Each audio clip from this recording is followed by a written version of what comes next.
Interest rate volatility refers to the way the cost of borrowing or raising capital can change quickly, which can have significant effects on a company's finances. Managing this risk means carefully handling the balance sheet, using hedging strategies wisely, allocating capital flexibly, and keeping communication clear with all stakeholders. This presentation will guide you through practical steps to manage interest rate risk, provide real examples, and explain the pros, cons, and trade-offs of different approaches.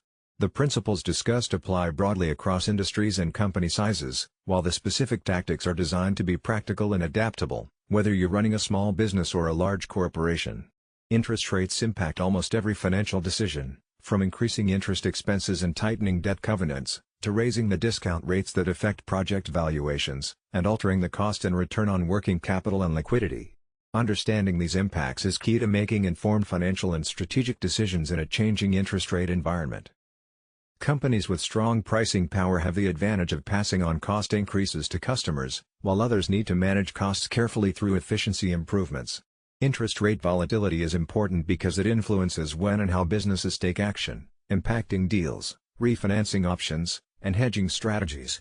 For managing debt, it's wise to match the duration of debt to the life of assets, using long-term fixed rates for things like manufacturing plants, and short-term or floating rates for working capital. Maintaining a target mix of fixed versus floating rates, typically between 50 and 70% fixed, helps avoid the risks of volatile interest rate swings. Borrowing in the currency in which revenues are earned also helps reduce foreign exchange risks. When it comes to hedging, tools like interest rate swaps allow companies to convert floating debt rates into fixed ones over specific periods, while caps and collars can limit rate increases but still allow participation in lower rates. Forward-starting swaps secure future fixed rates ahead of refinancing, and natural hedges can be created by offsetting floating rate expenses with cash investments like short-term treasury bills. On capital allocation, it's important to regularly update the weighted average cost of capital and reassess project viability, pausing or staging investments if returns fall below thresholds.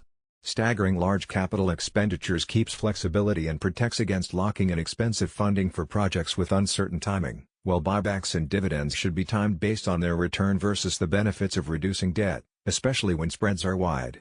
Finally, it's critical to stress test financial covenants against potential rate shocks and declines in earnings, modeling how coverage ratios hold up under scenarios of rising rates and reduced EBITDA to ensure enough liquidity and covenant compliance.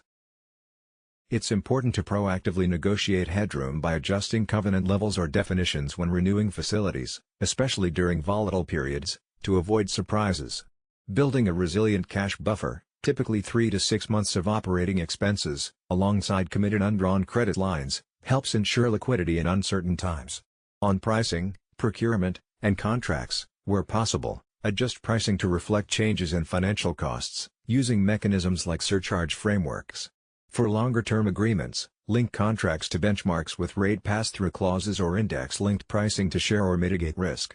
When communicating with stakeholders, provide guidance in ranges rather than fixed points to account for rate variability, and maintain transparency by publishing hedging and leverage policies, which helps build investor confidence and supports credit discussions.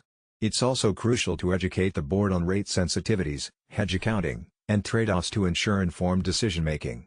In practice, start by diagnosing your exposure, map cash flows to identify sensitivities, thoroughly inventory debt by currency, tenor, fixed versus floating split, amortization, and covenants, and conduct sensitivity analyses modeling impacts of plus or minus 100 to 300 basis points on net cash flow and profit after tax.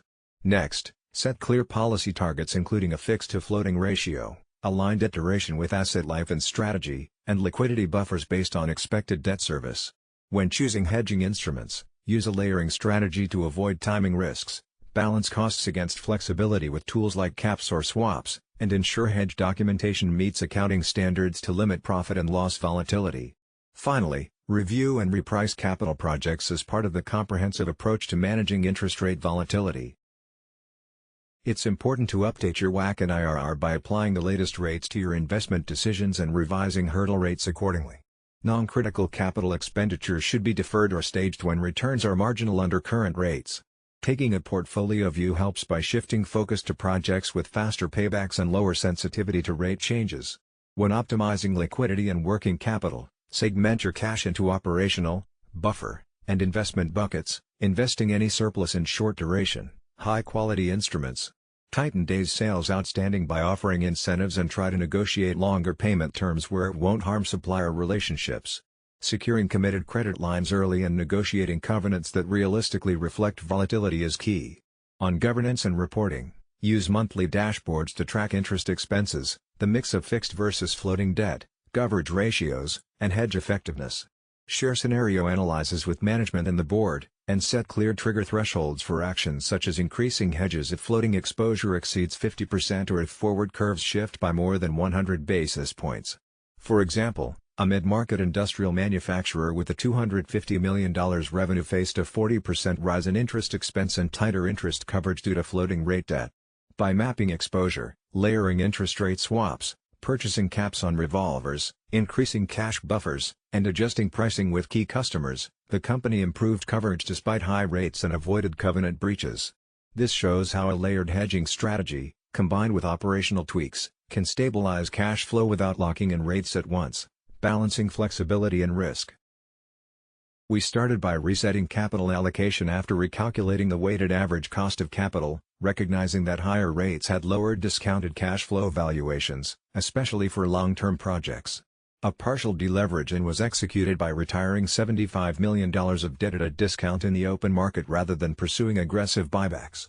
To optimize cash yields, idle cash was moved into laddered treasury bills that earn around 4 to 5% annualized, helping offset financing costs. Communication was key, with guidance ranges and policy changes disclosed openly to investors. These actions reduced refinancing risk, preserved flexibility for opportunistic mergers and acquisitions, and maintained investor confidence. The main lesson here is that in volatile rate environments, deleveraging and capturing cash yield often outperform buybacks, especially when equity price recovery is uncertain. In a related case, a private real estate operator facing refinancing over the next 1 to 2 years used duration matching by locking in long-term fixed-rate debt on stabilized assets while keeping floating rates for those under renovation. They also used forward-starting swaps to secure future fixed rates, mitigating timing risk, and prioritized projects with quicker lease-up and stronger debt service coverage in stressed rate scenarios. This approach smoothed refinancing exposure, reduced rate risk, and optimized capital use. When it comes to fixing rates via swaps, the advantages include predictable interest expenses, better budget reliability, and often lower upfront costs compared to options-based hedges. However, disadvantages include less flexibility if rates drop significantly, potential termination costs, and more complex counterparty arrangements and documentation. Caps and collars offer benefits too, limiting the upside on rates while retaining some benefit if rates decline, with caps providing flexibility and collars helping reduce premiums. These tactics help balance risk and opportunity in uncertain interest rate environments. When considering hedging strategies, caps and collars come with premium costs and limit downside participation, and they can be complex to structure and test for effectiveness. Layered hedging offers benefits by smoothing timing risk and creating diversification across maturities and entry points, but it requires ongoing monitoring and strong governance to avoid misalignment with exposure profiles.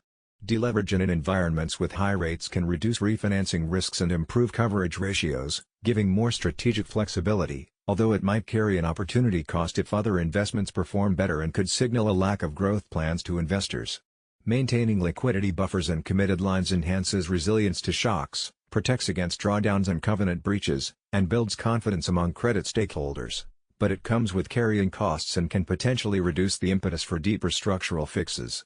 Common pitfalls to watch out for include policy drift without governance, locking in hedges at one time only, neglecting hedge accounting documentation, failing to stress test covenants under different scenarios, relying on a single interest rate forecast rather than multiple, and gaps in communication with stakeholders about risks and contingency plans. To implement successfully, it's important to have a clear exposure map detailing fixed versus floating rates, currencies, maturities, and amortization schedules to guide decision-making and governance. When managing interest rate volatility, it's important to consider scenarios where rates shift by 100 to 300 basis points, as this can affect both interest expenses and coverage ratios.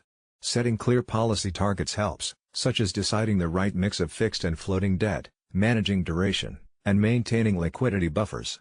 A well-rounded hedge program might include swaps, caps, collars, and layering strategies, along with forward-starting options to add flexibility. On the accounting side, maintaining thorough hedge documentation, testing effectiveness, and monitoring counterparty risk are key controls. Capital allocation also needs to evolve, incorporating updated weighted average cost of capital and hurdle rates, staging capital expenditures, and balancing deleverage in with potential buybacks. It's important to assess covenant headroom regularly and keep open communication with lenders to avoid surprises. Liquidity management should focus on committed credit lines, cash segmentation, and investing in short-duration instruments. Contract terms can include index-linked pricing, pass-through clauses, and supplier financing arrangements to manage risks. Finally, transparent reporting using dashboards and scenario analysis ensures management and the board stay informed. Ultimately, successfully navigating interest rate changes is about combining disciplined policy with tactical flexibility, stress testing key assumptions, protecting liquidity, and communicating clearly. The goal isn't to predict every move in the rate curve, but to build resilience and options that allow the business to seize opportunities no matter what happens next.